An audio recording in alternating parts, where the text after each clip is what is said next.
Hello, brothers and sisters. It is Thursday, February the 20th. Yesterday, on February the 19th, the Executive Council, the NALC, met to discuss where we were following the 15-day period of negotiations pursuant to Article 16 of the Constitution. During that 15-day period with the Postal Service, I've talked in previous videos about where we began in terms of the economic package we were looking for. Over that 15-day period, there were a number of different concepts and ideas that were exchanged and discussed.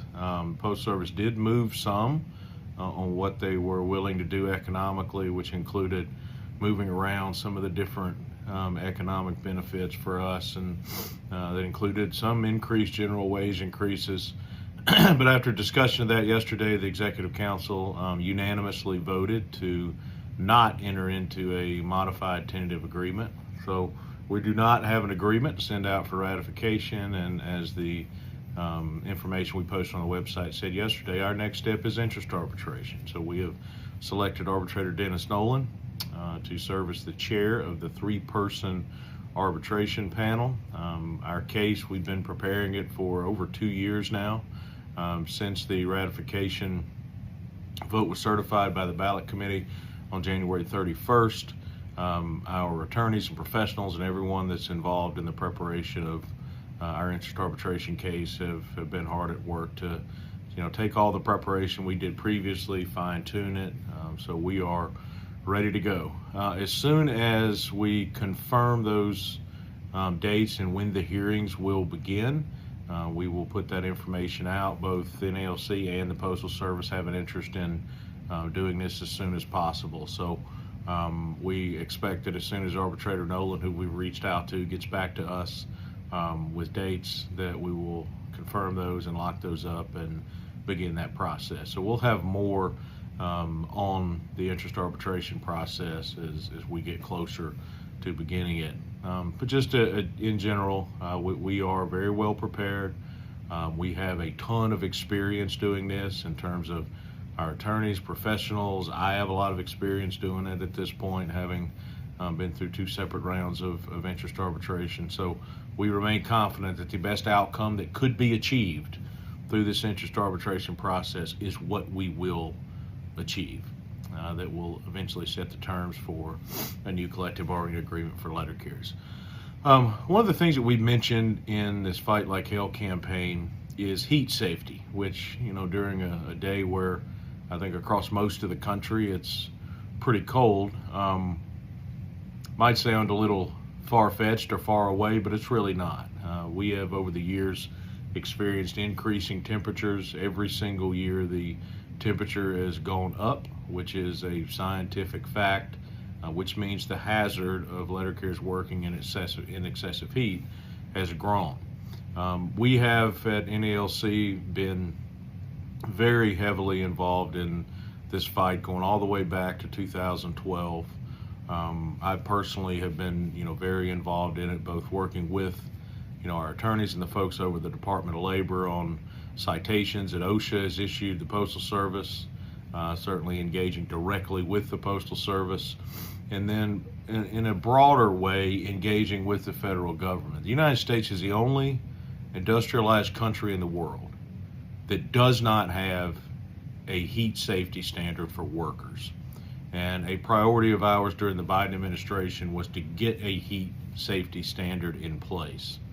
The Secretaries of Labor, first Marty Walsh and then Julie Sue, who both were champions for working people, champions for unions, champions for letter carriers, did the hard work of putting together a proposed rule to go through the Department of Labor's internal rulemaking process. That rule was released last summer.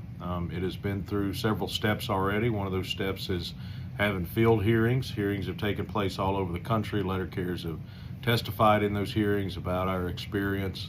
And then a period of where those that wanted to submit comments could submit comments. NALC did that. Those are available on our website.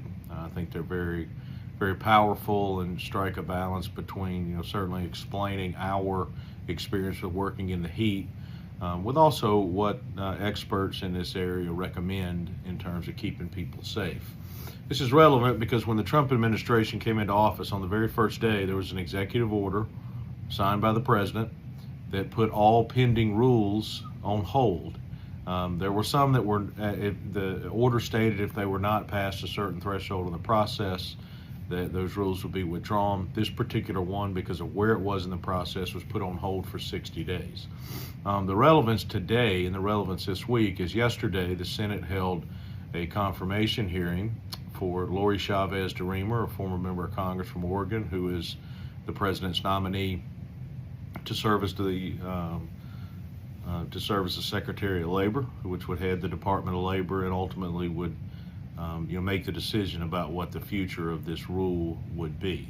The Congresswoman was a friend to letter carriers during her time in Congress. She was supportive of all our issues. We anticipate she will be confirmed, hopefully here very shortly, and we will, in the strongest possible terms, urge her to allow this process to play out and adopt this rule, because ultimately the solution to this problem for letter carriers and for everyone is a rule that includes all the elements that experts recommend that are necessary to keep our members safe, as well as other workers safe from the hazards of excessive heat. So hopefully that confirmation happens soon, and we will continue to do everything we can do to ensure that that rule becomes a reality, which translates directly into the obligations that the Postal Service would have to put measures in place. There's some measures in place already, but it's incomplete.